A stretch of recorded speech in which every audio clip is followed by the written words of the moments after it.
pro nordestino para tirar o dinheiro do Nordeste e mandar pro Sul? Não, Licença, não é isso que eu tô rapidinho. falando. Não é isso. Não, pera. licença. Vocês não estão deixando eu responder Não, assim. Deixa eu falar. Eu ia pedir... Cada deputado federal hoje, ele está movimentando mais de 40 milhões por ano. Por ano de média. É uma coisa absurda que ninguém nunca viu na história. E aumentando. Mas vamos lá. E é lei. Eles aprovaram, hoje voga, hoje está em valia. Aí, diante de tudo isso, como é que o Renan vai criar uma bancada de simpatizantes para dizer assim, ó, vou tirar do seu dinheiro e você vai vir para a gente que a gente vai mudar o país? Com essa Câmara que está aí, essa é a pergunta. E a outra? Organizacionalmente falando, Estado do Ceará, tem candidatura majoritária? Tem candidatura a governo do Estado? A vice? Quem são os nomes para compor uma chapa para deputado federal aqui no Ceará? Excelente pergunta. Primeira coisa, nós estamos rodando todo o Brasil, a gente começou pelo Nordeste, e o objetivo nosso é trazer essa discussão que nós estamos trazendo, que é possível fazer tudo de maneira muito diferente no Brasil. Nós temos um exército de jovens que já estão produzindo conteúdos em redes sociais. Esse exército de jovens nos deu um partido. Nós somos um partido criado de maneira mais rápida e mais barata. E nós conseguimos usar a tecnologia, que a gente fala, usar as redes, não é a redes, usar a tecnologia, que vai para além das redes, para fazer com que essa diferença de dinheiro que existe entre partidos grandes e a gente diminua. Então a gente consegue, usando nossa cabeça, nossa inteligência, suplantar a força da grana dos nossos adversários. Quem é inteligente consegue se estabelecer. Então nós estamos fazendo isso e nós vamos oferecer para os jovens que vão ser candidatos do nosso partido meios para que eles consigam concorrer, não em igualdade de condição, porque com esses políticos ladrões sempre haverá um dinheiro a mais que eles vão ter, sempre haverá um caixa 2 que eles vão usar, mas vamos oferecer meios para que eles possam participar das eleições e nós vamos eleger deputados no plural, para federal e estadual aqui no Ceará, assim como em outros estados importantes do Nordeste. Ponto. Continuando na tua pergunta. A ideia, vocês vão ter chapa completa? Só para complementar. Quem são os nomes no Ceará? Assim, onde é que está montado diretórios? Fortaleza, Sobral, Juazeiro? Cidade como Juazeiro do Norte tem já diretório do Missão? É isso que a gente quer saber. Por quê? Porque assim, se você vai montar, você tem, sabe, até o dia 4 de abril para bater o martelo e dizer assim, ó, lá no Ceará eu tenho lá um grupo com 23 pré-candidatos a deputados federais. Quem são? Eu vou te falar, a gente não funciona como os outros partidos. Eu não vou sair pelo estado jogando um monte de diretório para agradar um líder local. Esse aqui é o meu cara aqui em tal cidade. Não funciona assim. A pessoa que entra no nosso partido, se ela tá entrando achando que ela vai ter um diretório para fazer coisa, ela tá muito enganada. Vai negociar? Não vai ter nada negociado. Nós vamos montar um diretório estadual e nós vamos montar a chapa aqui no estado. E ponto. Porque já veio um monte... Eu tô aprendendo agora. Eu montei um partido que me pareceu de picareta. Eu quero tocar aqui no município. E o cara quer vender a legenda que mal surgiu pro prefeito para pegar um apoio, não sei o quê. Não vai rolar. Então eu não vou distribuir, não vou ser montando diretório. O diretório montado será montado no estado. E ele montado no estado, eu vou montar a nominata com as chapas nossas para deputado federal e estadual. E aí nós estamos, nesse instante, espalhados pelo estado, treinando jovens, moças e rapazes para participar das eleições, especialmente com pautas. Um pouco de pauta nacional, que é a pauta que a gente vem tocando aqui, mas com as pautas do estado, pautas locais. Então, um cara que vai estar em Fortaleza vai pegar as dores da região metropolitana de Fortaleza. Outro que estiver no Cariri vai falar... Isso vai variar de região para região. Isso eu estou fazendo no Brasil inteiro. O mesmo padrão que eu estou fazendo aqui, eu estou fazendo em São Paulo, estou fazendo no Rio Grande do Sul, estou fazendo em Goiás.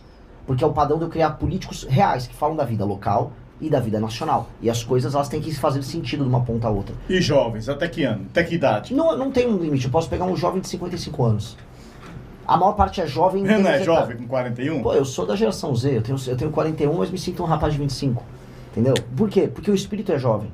E as pessoas mais velhas que vêm pra gente têm espírito jovem. E o que é o espírito jovem que eu tô falando? Não é que o cara vai pegar e sair correndo, eu sou jovem, fazer... Não. Ele é criativo e aberto ao novo. A pessoa que é criativa e aberta ao novo é sempre jovem. Olha, debaixo da Esperta. campanha, vindo primeiro pela região Nordeste. Por quê? Porque é a região que, caso resolvida, resolve o Brasil. Como assim, Renan? Os problemas brasileiros, eles estão intimamente ligados à falta de uma elite política decente que entenda os problemas do Nordeste. E se você resolve o Nordeste, você resolve o Brasil. Quais são os problemas do Nordeste? Vindo de uma pessoa que não é do Nordeste. De maneira clara, o Nordeste é uma região desproporcionalmente mais pobre do que as regiões do Centro-Sul. O desenvolvimento econômico que o Centro-Oeste passou nos últimos anos por conta do agro organizado, ele não se repetiu aqui, tirando algumas poucas regiões. Os municípios do Nordeste, em sua grande maioria, dependem de envio de recursos federais. E por mais que, de acordo com o Pacto Federativo, a região Nordeste receba proporcionalmente mais dinheiro que as outras regiões, ela não teve o desenvolvimento econômico, o crescimento econômico proporcional ao longo dos últimos 20, 30 anos, que deveria ter dado a quantidade de recursos que foi enviado. Portanto, o recurso que é enviado para cá, ele tem um mau uso. E aí esse mau uso se dá em todas as esferas, nas esferas municipais e nas esferas estaduais. E nós precisamos resolver isso urgentemente. E o governo federal vai ter que participar disso. E nós estamos vivendo um problema que está começando a ficar, vamos dizer, agravado, porque as regiões estão começando a se odiar. Já viram aquela coisa? Tem um cobertor curto, se puxa para um lado, fica faltando no pé, né? E farinha pouca, meu pirão primeiro, que eu acho que é um ditado bem brasileiro, está presente em todos os lugares, que é, começou a faltar dinheiro, e as pessoas estão começando a falar, estamos tendo problema no Pacto Federativo. As pessoas em Santa Catarina estão falando lá em Santa Catarina, eu estou de saco cheio de receber migrantes do Maranhão, tá favelizando minha região que nunca teve favela, enquanto que o governador do Maranhão, não, aqui tá uma maravilha, e não tá uma maravilha. Pará, mesma coisa, não é Nordeste, mas a gente tem que colocar no mesmo região complexo. Norte. Região Norte, o Pará, mesma coisa, o Barbário fica celebrando, tá 80% de aprovação, população toda indo embora. Que aprovação é essa? Que população é essa que vende o voto? Que infelizmente a regra nos lugares mais pobres do Brasil, e isso está inserido no contexto da maior parte das cidades do Nordeste. A população vende o voto e as pessoas naturalizam isso. Então a gente vai precisar atacar muito forte os problemas do Nordeste e parte dos problemas do Norte, porque o Norte, nos estados menores, já tem um agro desenvolvido chegando lá e atuando, e tornando eles mais independentes do governo federal. O caso mais óbvio foi a Rondônia. E fazendo isso, alterar a dinâmica política brasileira. Então, boa parte do nosso trabalho, das nossas propostas, é focado na região do Nordeste. É estratégico também, licença, Ronaldo, é estratégico também porque o Nordeste é que está decidindo as campanhas presidenciais nos últimos anos, né? Então, se você consegue aí apoio de uma grande região, Norte e Nordeste é diferente, né? Mas se você consegue um grande apoio de eleitores no Nordeste, você pode definir uma campanha, inclusive o que você quer, né? Que ter mais de 50% dos votos. Então, querendo ou não, é um pouco estratégico, não é só de proposta Não é estratégia. Não é estratégia. A questão, então, é o seguinte. Você está falando que no Pacto Federativo o Nordeste tem recebido muito mais recursos do que a sua representatividade econômica. É isso que você quer dizer. Ou seja, o Nordeste não está repassando tanto dinheiro para o Pacto Federativo como o Sul e Sudeste. E Centro-Oeste também. E Centro-Oeste que se sentem prejudicados.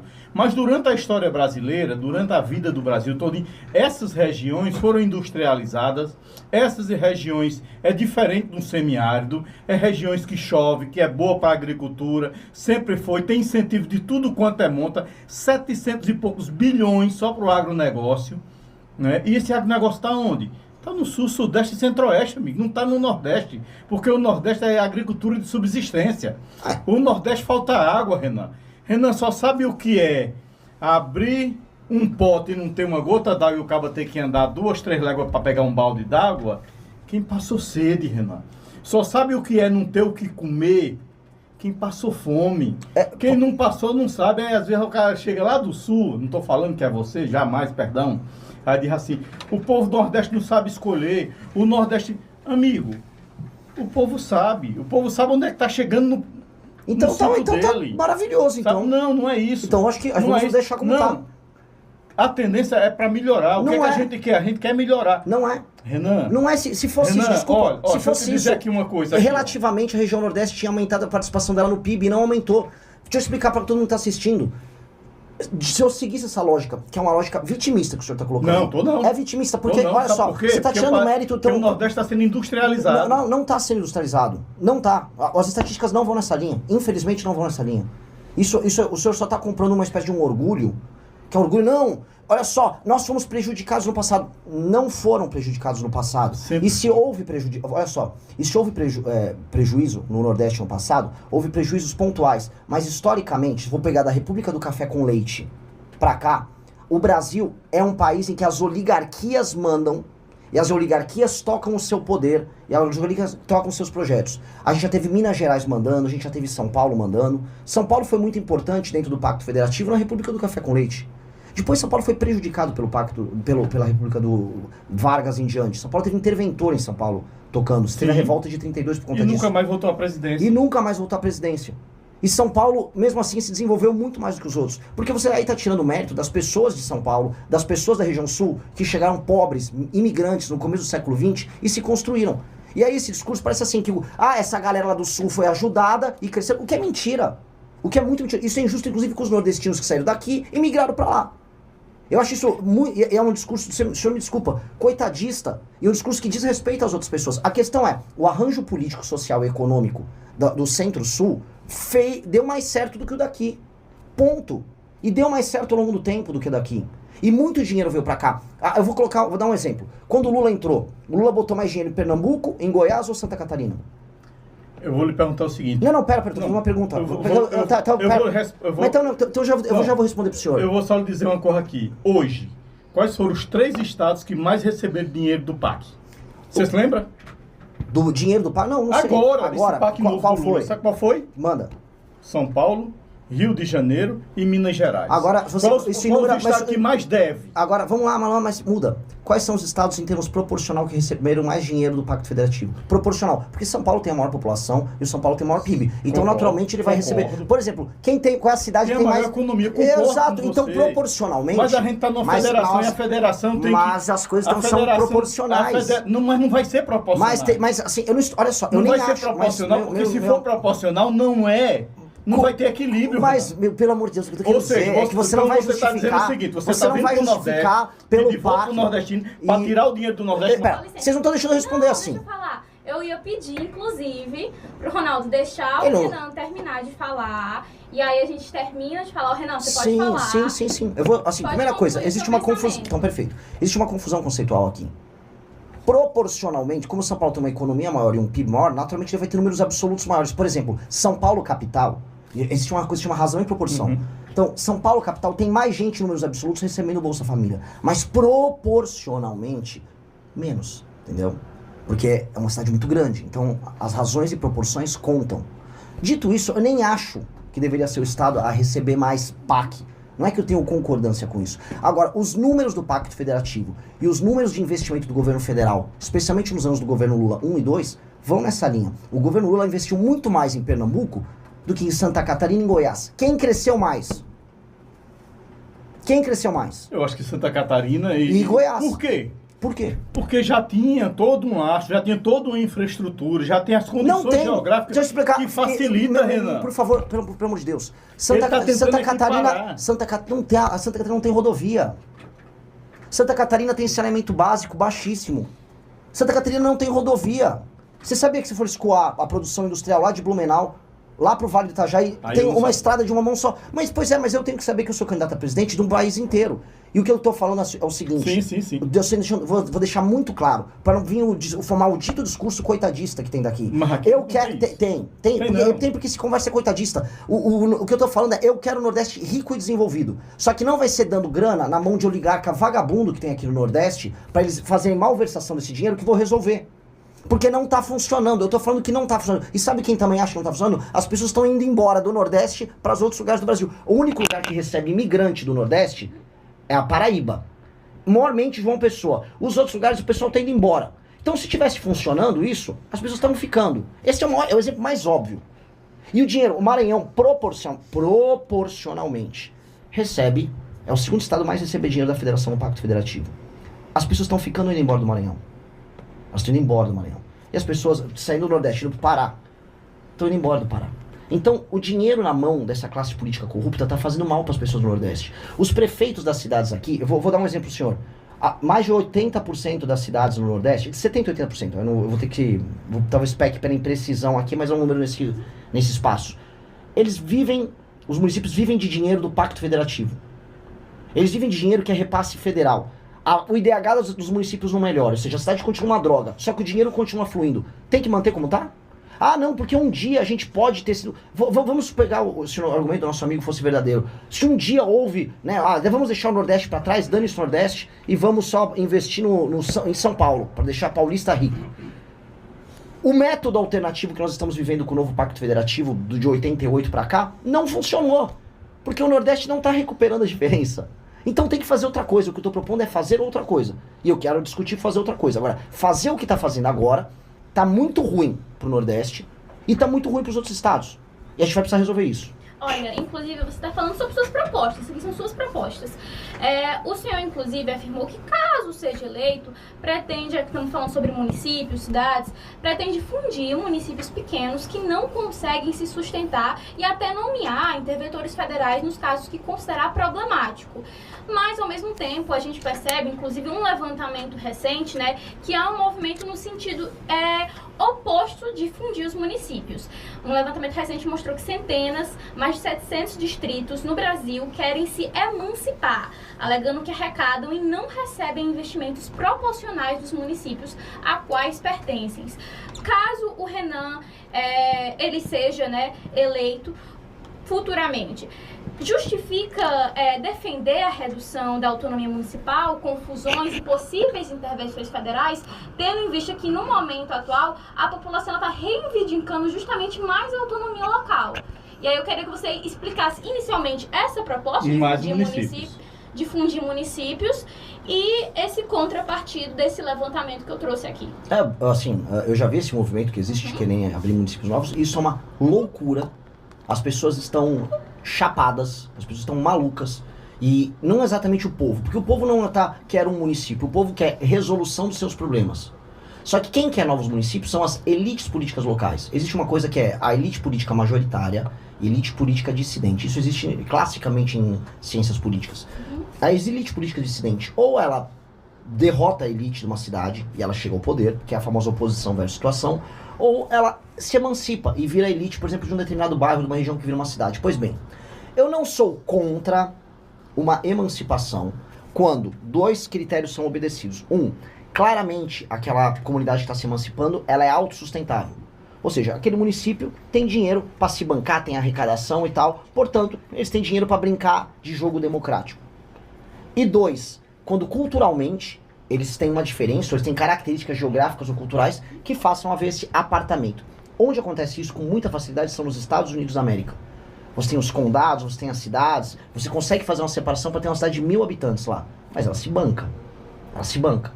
Os City Councils que tem lá nos Estados Unidos, são os conselhos, que aqui são as câmaras de vereadores, os caras nem recebem dinheiro. É um encontro que acontece num conselhinho, aí tem o cara lá, o xerife local, com o carrinho dele de polícia, tudo bancado. Aqui, uma emancipação é assim, a cidade não se banca pra porcaria nenhuma, é uma elite política que quer ter um poder relativo maior sobre aquele espaço, e o resto da federação, todo mundo pagando a conta. Isso é maluquice, isso é loucura, isso são essas elites políticas vagabundas que nós temos no Brasil, atuando para tornar a vida no Brasil uma porcaria, e nós temos que reduzir esses mais de 5.000 e poucos municípios para no máximo 3.000. A gente vai ter que fundir os municípios em unidades administrativas maiores, ter só um prefeito, e só uma Câmara de Vereadores com esse número mínimo de 9. Acabou, vamos fundir, vamos diminuir essa confusão administrativa. Os programas sociais eles têm que ser parametrizados e os prefeitos têm que trabalhar com indicadores, que é isso que eu estava falando sobre o Nordeste. O Nordeste, os repasses vêm para cá, e o repasse vem para cá, o vereador e o prefeito não tem obrigação nenhuma de melhorar a vida das pessoas. Então o dinheiro é tacado aqui, o prefeito recebe, vem um monte de emenda, os prefeitos, os deputados atuam com essa emenda, a vida não melhora, o IDH não melhora, ou seja, o índice de desenvolvimento humano não melhora, a dependência do governo federal continua alta, e eles se reelegem. Como? Como é que é a reeleição numa cidade pequena no interior? Vocês sabem como é que é? É compra de voto durante o mandato e é compra de voto durante as eleições. A compra de voto é a base da eleição no Brasil. A cidade que os meus pais moram, que é Vinhedo, que é no interior de São Paulo, com IDH altíssimo, mesmo lá tem compra de voto. Em todo canto tem compra de voto. Tem compra de voto. Agora, aqui, a compra de voto, ela é a regra, ela é muito presente. Não existe eleição sem compra de voto pra cá. E é muito alta a taxa de pessoas que acabam participando desse jogo. E esse jogo tem que ser quebrado. Aí as pessoas não cobram o político por aumentar a cobertura de esgoto. Portanto, a cobertura de esgoto em toda a região Nordeste é baixíssima. Não cobram ele para ter emprego e, vamos dizer, uma atividade econômica real na cidade. Não cobram para ter escola boa com um SAEB melhor, ou um ranking do IDEB melhor. Não há cobrança. O cara faz um show do Wesley Safadão, distribui uma emenda, usa a emenda desviada para comprar uma parte da população com os cabos eleitorais e com as pessoas apaniguadas colocadas dentro da prefeitura, e a vida das pessoas não melhora. Essa é a dinâmica da cidade pequena. Essa dinâmica tem que ser destruída. Porque aí, se você for falar, o que faz com que viver no interior do Nordeste e no interior da região Norte, no Norte de Minas, parte do interior de São Paulo, parte do interior do Rio, parte do interior do Espírito Santo, grande parte do Tocantins, viver nesses lugares se torna ruim, é porque a vida na cidade é ruim. Então nós temos que fazer a vida na cidade ser melhor. Porque a gente não vive na União, a gente vive na cidade. Portanto, o lugar onde os prefeitos têm que ter, o lugar onde o político tem que ter muito indicador e muita pressão para entregar resultado é na cidade. Portanto, a nossa reforma administrativa, que envolve fundir municípios, não é só fundir município. É fundir município, obrigar os prefeitos a entregarem indicadores. E se o prefeito não entregar o indicador, ou seja, tinha 20% de esgoto na cidade, agora tem 40%, ele não entregou? Então esse prefeito vai ser afastado, eu vou botar um interventor. E ele vai entregar esses índices. Renan, Camila, só assim. Você diz assim, eu faria assim, eu faço assim. Sim, amigo, mas a lei não permite isso. A lei... não, você altera a lei. Não, você tem que entender o seguinte. É só alterar. Você está jogando, você entrou em um jogo que já tem as regras claras, pré-estabelecidas, que é da nossa república, que você concorde ou não, que o Ronaldo Campos concorde ou não, as regras já estão postas. Inclusive, você está na pré-campanha e você tem que seguir as regras que já estão pré-estabelecidas. Não dá para você ou qualquer um outro pré-candidato, mesmo o Ronaldo Campos chegar, se eu sou pré-candidato e eu vou fazer isso, se eu não tiver, irmão, como mudar a lei que está em vigência. E só muda a lei, Renan, se o Congresso Nacional autorizar. Agora, como é que você vai conseguir mudar se a gente tem políticos no Congresso Nacional, na Câmara e no Senado, que são políticos tradicionais, políticos que estão lá há décadas, e que você, com toda a sorte do mundo, que se vier, você não vai conseguir ter dentro do parlamento, no seu partido, mais de 30%. Só um exemplo, porque se brincar, o PT não tem. Que hoje é a maior hegemonia política em disputa de presidências da República, em candidaturas majoritárias, que você acabou de falar, que eles estão nesse jogo há muito tempo. E tanto qualquer um outro presidente tem que dialogar, tem que conversar. E esse Congresso que sequer quer mudar leis da segurança pública, que sequer quer rever algumas coisas para facilitar a maneira de se punir infratores ou criminosos, aí é onde eu quero saber. Como é que o Renan vai fazer para dizer assim, eu vou fazer isso, sim, mas como? Vamos lá, existe uma coisa chamada Congresso Nacional, Câmara dos Deputados, Senado, e você... O tempo ali agora. Renan, infelizmente, nosso tempo está chegando, eu vou te dar aqui 2 minutos para tu fazer tuas considerações finais. Perfeito. Tá, eu vou responder aqui e eu já faço a consideração. Maravilhoso. De maneira clara, existe Congresso, Senado, e aí você muda as leis lá. A lei, ela não é adamântica. A lei você altera. Por exemplo, o artigo 34, 35 e 36 da Constituição, eles versam também sobre as intervenções nos estados e nos municípios. Eu alteraria esses artigos da Constituição para permitir que entes federativos brasileiros que não estiverem cumprindo com seus desígnios básicos que envolvem DH, manutenção da segurança, eles sejam alvos de uma intervenção. Você altera. Chama-se PEC, Projeto de Emenda à Constituição. É isso, eu vou fazer alterações nela. Mas os políticos podem não querer. Cara, eles estão lá, você falou no começo muito bem, eles estão lá para achacar o presidente. E o presidente tem que entender que eles estão lá para isso. E ele vai ter que ter um porrete na mão e argumentos convincentes do outro lado. Você vai ter que ter um porrete na mão e argumentos convincentes. Eu vou fazer as duas coisas com o Congresso. Eu vou ter um porrete na mão e vou seduzir. Quem quiser ser seduzido, venha. Quem não é seduzido, eu vou porretar. Porque a maior parte dos caras são ladrões, eu vou botar a Polícia Federal em cima deles. E sabe quem está fazendo isso? Só para te falar, o Lula. O Flávio Dino, que foi colocado pelo Lula, está indo atrás desses deputados do Centrão envolvidos em escândalos com orçamento secreto. Eu vou trazer para a Rádio Progresso uma informação. Tem mais de 60 deputados que estão aguardando vir a operação da Polícia Federal contra eles envolvendo orçamento secreto. Eu vou fazer isso, eu vou para cima. E houve já no passado governos que conseguiram mexer no interesse desses caras para melhorar a questão das cidades. Eu vou dar um exemplo. Lei de responsabilidade fiscal, que pode prender prefeito. Passou no governo Fernando Henrique com os casos do Centrão votando. O que era? Ele foi muito persuasivo, não usou muito porrete. Eu vou usar as duas coisas. Tá certo. Renan, fique à vontade para suas considerações finais. 1 minuto. De maneira